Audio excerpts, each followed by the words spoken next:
Nag-iisip ba kayo ng pang-almusal nyo sa inyong pamilya? Magluluto tayo ng egg sayote omelette. Napakasustansya po ito, nagpapababa ng inyong blood sugar, bagay sa inyong liver, lalo na kung merong fatty liver, at pampaganda din ito. So, umpisahan na natin ang ating lulutuin. So, ang main natin, yung ating sayote, pwede nating i-cubes ng maliliit katulad nito. Pwede ding haba, bahala na kayo. Tapos, inihanda po natin ng bawang, sibuyas. Ako, gusto ko sa aking omelette, lagi merong dahon ng sibuyas. So, gagamit ho tayo ng 2 itlog. Okay? So, umpisahan na ho natin ang paggigisa nitong ating gulay. Actually, itong sayote, hindi ko akalain na napaka-sustansya pala. So, ako po pag nagigisa, may pinainit na tayong mantika, uunahin ko na po ang sibuyas. Diba? Pag omelette, kahit nga sa mga hotel, gustong-gusto nila, merong sibuyas. Bawang, sibuyas. Yung iba, pwedeng lagyan ng kamatis. Pero ako, ito hindi ko na nilagyan kasi gusto natin medyo maputi yung ating omelette.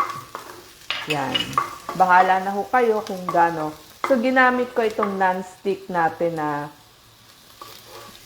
kawali para hindi dumikit yung ating omelette. Yan. So, papulahin lamang. So, ito po yung ating maliliit na kinubes na sayote. Ang maganda ho kasi dito, pwedeng makalusot doon sa inyong mga anak. Lalo na yung mga batang ayaw kumain ng gulay, pwede nyo hong ilusot itong ating sayote sa kanila. Di ko akalain na itong akala natin sayote napakasustansya. Ang sustansya niya para rin hong kalabasa. So meron ho siyang taglay na vitamin C. Napakayaman ho nito sa vitamin C. So habang niluluto po natin na mga 1 to 2 minutes itong ating gulay, nilalagyan ko na rin ng green onions kasi masarap po na merong green onion. Lagyan na ho natin ng pangpalasa katulad ng asin, tsaka paminta. Yan. Okay. Haluin lang po para maluto yung ating gulay. Ang kagandahan ho dito sa ating sayote, para po to sa blood sugar. Kasi mayaman siya sa soluble fiber. So, meron ho tayong 2 itlog. Yun po yung ilalagay natin. So, parehong masustansya itong gagamitin natin. Kasi ang itlog, superfood din ho yan. Pang diabetes daw ba? Yes. Ito, dahil meron siyang soluble fiber, nagpapababa po. Yan. So, nilagyan ko muna ng timpla yung ating egg. Paminta, asin, yung ano po natin, yung ating, yan, tapos batihin ho natin. Ang maganda ho dito, sa blood sugar kasi meron siyang soluble fiber. Yan. Yung soluble fiber, matagal matunaw. So, ibig sabihin, dahan-dahan ang paggamit ng carbohydrates. Tapos, sa mga may fatty liver, yung sayote po, iwas sa pag-ipon ng fats doon sa ating atay. So, para nakita nila doon sa pag-aaral na, nakakatulong pala para sa health ng ating atay, mas hindi nag-iipon ng taba. Maganda din ho ito sa tiyan kasi may flavonoids at fiber ang sayote para mas gumana ang ating bituka. At ang sayote po, marami siyang vitamin C. So, alam naman ho natin. So, pagluto na yung inyong sayote, katulad ng ibang omelette, pwede na ho nating idagdag pa maya-maya yung ating eggs. So, maganda to sa tiyan, sabi nga. At alam nyo ba, mayaman siya sa folate. So, maganda ito sa mga nagdadalang tao. Mayaman sa vitamin C, antioxidant. So, mas babagal yung pagtanda ninyo. Kaya sabi ko nga, pampaganda to. Tsaka pag may vitamin C ho kayo, mas gagawa ng collagen. Nakita nila sa test tube or sa pag-aaral na, nakakatulong pala against ultraviolet rays ng araw. So, para hindi po tumanda agad ang ating skin. So, it means pampaganda. Bukod pa po dun sa taglay na antioxidants. So, marami siyang may resetting, quercetin, maurine, camphorol.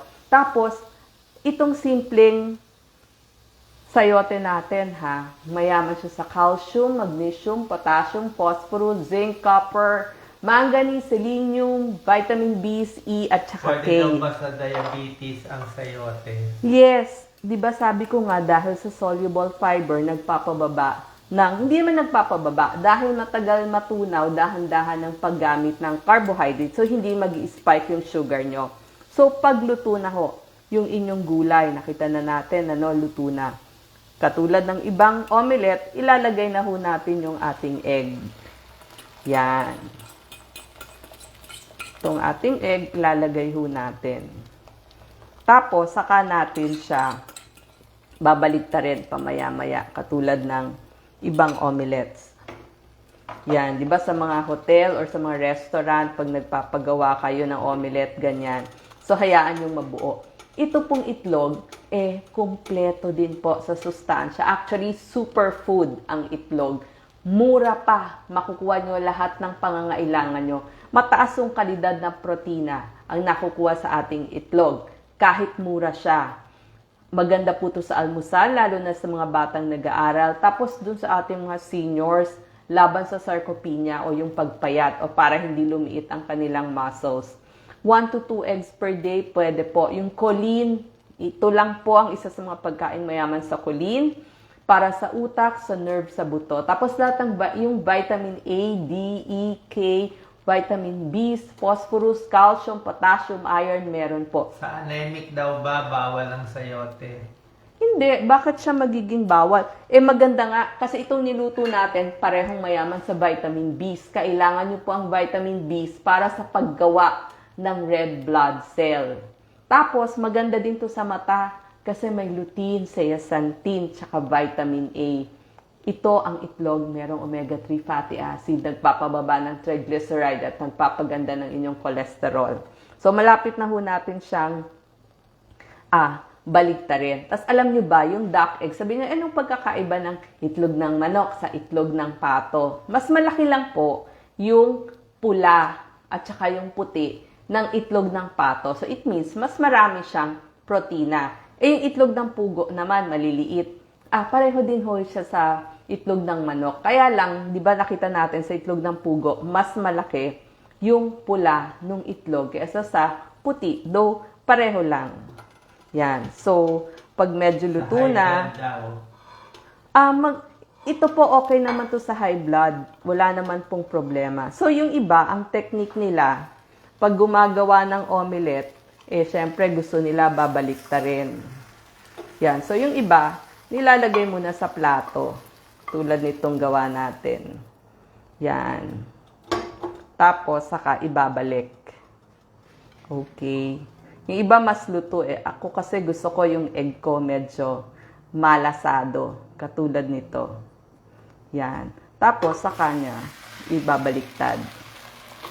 Yan. Okay. So, yan na po ang ating omelette. Ito pong ating omelette, mas pinili ko po na gamitin yung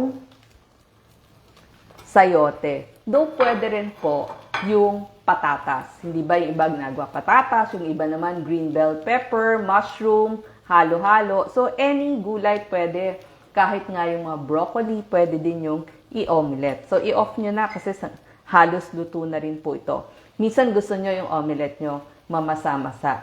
Pero, mas gusto ko ang sayote dahil nagpapababa ng blood sugar. Ibig sabihin, hindi mabilis ang pag-spike ng blood sugar. Tsaka, dun sa mga nagtatanong, yung may fatty liver, ano ba ang kakainin ko? Eto na ho ang sagot. Sayote, isama nyo na ho dun sa mga palagiang kinakain ninyo. So, ito na po ang itlog sayote omelette.